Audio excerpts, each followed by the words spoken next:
ભારતીય મજદૂર સંઘની સ્થાપના વર્ષની ઉજવણી અંતર્ગત પત્રકાર પરિષદ યોજાઈ।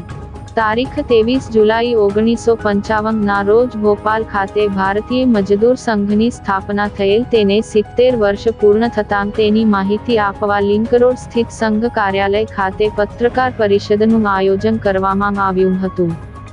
કામદાર જગત માટે આજથી 70 વર્ષ પહેલાં ભોપાલમાં 23 જુલાઈ 1955 ના રોજ ભારતીય મજદૂર સંઘની સ્થાપના કરવામાં આવી હતી,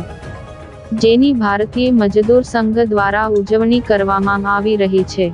આજરોજ 23 જુલાઈ 2024 ના રોજથી 70માં વર્ષમાં મંગલ પ્રવેશ કરી રહ્યું છે, ત્યારે ભારતીય મજદૂર સંઘ રાષ્ટ્રહિત, ઉદ્યોગહિત અને કામદાર હિતમાં માનનારું એકમાત્ર ભારતીય મજદૂર સંઘ દ્વારા ભારતભરના ગામડાઓમાં ભારતીય મજદૂર સંઘનો ધ્વજ લહેરાવવાનો નિર્ણય કરેલ છે, જે અંતર્ગત ભારતીય મજદૂર સંઘે ચલો ગાંવ કી ઓરનો નારો આપ્યો છે,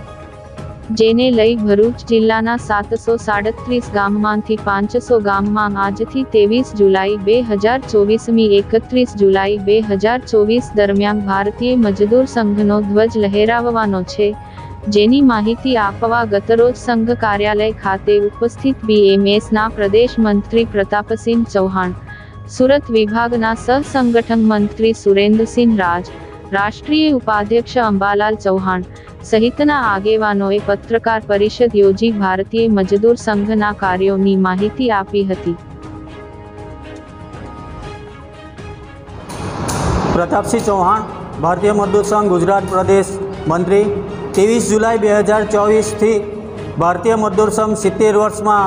मंगल प्रवेश करी रह्यु छे, त्यारे पूरा भारत देशनी अंदर भारतीय मजदूर संघ तमाम गामडाओनी अंदर भारतीय मजदूर संघनो झंडो फरकावा जई रह्यो छे। त्यारे गुजरात प्रदेश में पण 18,000 उपरांत गामडाओमांथी 10,000 गामडाओनी अंदर टार्गेट लीधेलो छे अने एना अनुसंधाननी अंदर भरूच जिला भारतीय मजदूर संघ मंत्री श्री हरकेशभाई राजपूते 737 गाममांथी 500 गामोनी अंदर भारतीय मजदूर संघनो झंडो लहराववानी तैयारी करी चूक्या छे। त्यारे आपणा भारतीय मजदूर संघना संस्थापक एवं श्रद्धेय दत्तोपंत ठेंगड़ीजीए शोषित, पीड़ित, वंचित कामदारों माटे जे कई योजनाओं अने सरकारनी पण योजनाओं छे ते योजनाओनी माहिती आपवा माटे भारतीय मजदूर संघ चलो गांव की ओरना नारा साथे गामडाओनी अंदर जवानी तैयारी करेली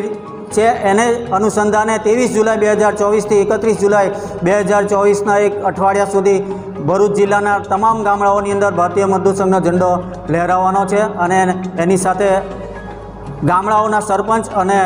આંગણવાડી, આશાવર્કર, મધ્યાહન ભોજન, એસટીના કર્મચારીઓ સૌ સાથ સહકાર આપવાના છે અને ભારતીય મજદૂર સંઘ દ્વારા ગામડાઓના શ્રમિકોને ભારતીય મજદૂર સંઘ શું છે અને એમની સરકારની યોજનાઓ શું છે તેનો લાભ અપાવવા માટે અને યોજનાઓની જાણકારી આપવા માટે ભારતીય મજદૂર સંઘ ગામડા સુધી જવાની તૈયારી કરી લીધી છે। એના ભાગરૂપે ભારતીય મજદૂર સંઘ આજે